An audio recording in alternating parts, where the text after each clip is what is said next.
दूसरी पुतली चित्रलेखा की कहानी। एक दिन राजा विक्रमादित्य शिकार खेलते खेलते एक ऊंचे पहाड़ पर आए। वहां उन्होंने देखा एक साधु तपस्या कर रहा है। साधु की तपस्या में विघ्न नहीं पड़े, यह सोचकर वे उसे श्रद्धापूर्वक प्रणाम करके लौटने लगे।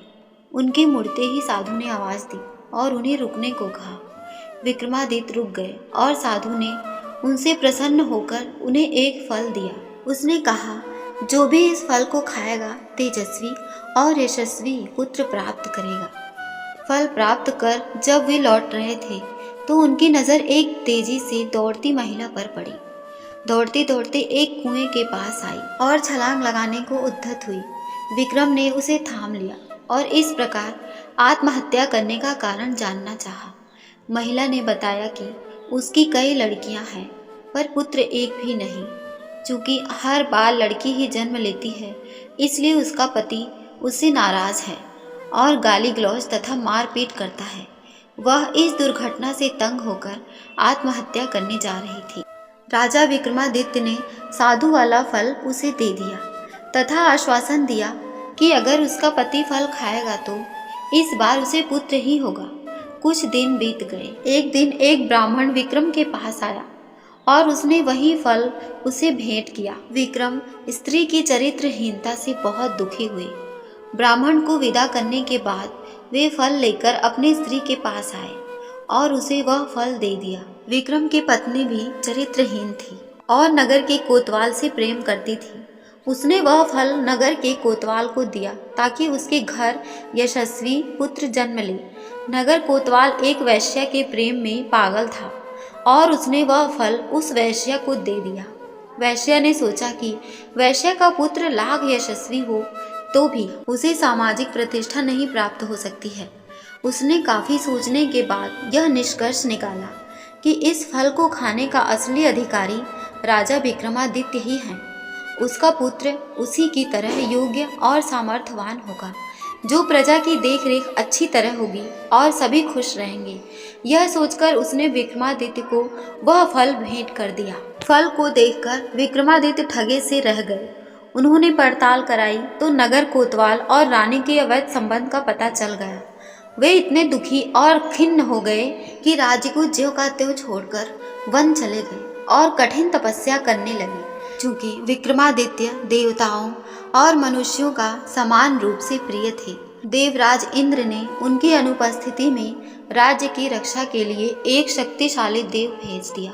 वह देव नृपविहीन राज्य की बड़ी मुस्तैदी से रक्षा तथा पहरेदारी करने लगा। कुछ दिनों के बाद विक्रमादित्य का मन अपनी प्रजा को देखने को करने लगा।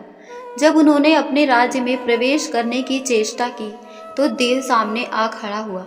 उसने अपनी वास्तविक पहचान देने के लिए विक्रम ने उससे युद्ध किया और पराजित किया। पराजित देव मान गया कि उसे हैरान वाले विक्रमादित्य ही हैं और उसने उन्हें बताया कि उनका एक पिछले जन्म का शत्रु यहाँ आ पहुँचा है और सिद्धि कर रहा है। वह उन्हें खत्म करने का हर संभव प्रयास करेगा। यदि विक्रम ने उसका वध कर दिया तो लंबे समय तक वे निर्वृत्त राज्य करेंगे। योगी के बारे में सब कुछ बताकर उस देव ने राजा से अनुमति ली और चला गया। विक्रम की चरित्रहीन पत्नी तब तक ग्लानि से विष खाकर मर चुकी थी। विक्रम ने आकर अपना राजपाट संभाल लिया और राज्य का सभी काम सुचारू पूर्वक चलने लगा। कुछ दिनों के बाद उनके दरबार में वही योगी आ पहुंचा। उसने विक्रम को एक ऐसा फल दिया जिसे काटने पर एक कीमती लाल निकला। पारितोषिक के बदले उसने विक्रम से उनकी सहायता की कामना की। विक्रम सहर्ष तैयार हो गए और उसके साथ चल पड़े।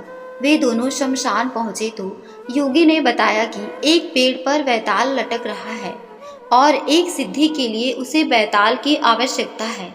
उसने विक्रम से अनुरोध किया कि वे बैताल को उतारकर उसके पास ले आएं। विक्रम उस पेड़ से बैताल को उतारकर कंधे पर लादकर लाने की कोशिश करने लगे। बैताल बार बार उनकी असावधानी का फायदा उठाकर उड़ जाता और पेड़ पर लटक जाता। ऐसा 24 बार हुआ। हर बार बैताल रास्ते में विक्रम को एक कहानी सुनाता। 25वीं बार बैताल ने विक्रम को बताया कि जिस योगी ने उसे लाने भेजा है वह दुष्ट और धोखेबाज है। उसकी तांत्रिक सिद्धि की आज समाप्ति है तथा आज वह विक्रम की बलि दे देगा। जब विक्रम देवी के सामने सर झुकाकर राजा की बलि से ही उसकी सिद्धि पूरी हो सकती है, विक्रम को तुरंत इंद्रदेव की चेतावनी याद आ गई। उन्होंने बैताल को धन्यवाद दिया और उसे लादकर योगी के पास आए। योगी उसे देखकर अत्यंत हर्षित हुआ और विक्रम से देवी के चरणों में सर झुकाने को कहा। विक्रम ने योगी को सर झुकाकर सर झुकाने की विधि बतलाने को कहा। ज्यों ही योगी ने अपना सर देवी के चरणों में झुकाया कि विक्रम ने तलवार से उसकी गर्दन काट दी। देवी बलि पाकर प्रसन्न हुई और उन्होंने विक्रम को 2 बैताल सेवक दिए। उन्होंने कहा कि स्मरण करते ही ये दोनों बैताल विक्रम की सेवा में उपस्थित हो जाएंगे। विक्रम देवी का आदेश पाकर आनंद पूर्वक वापस महल लौटे।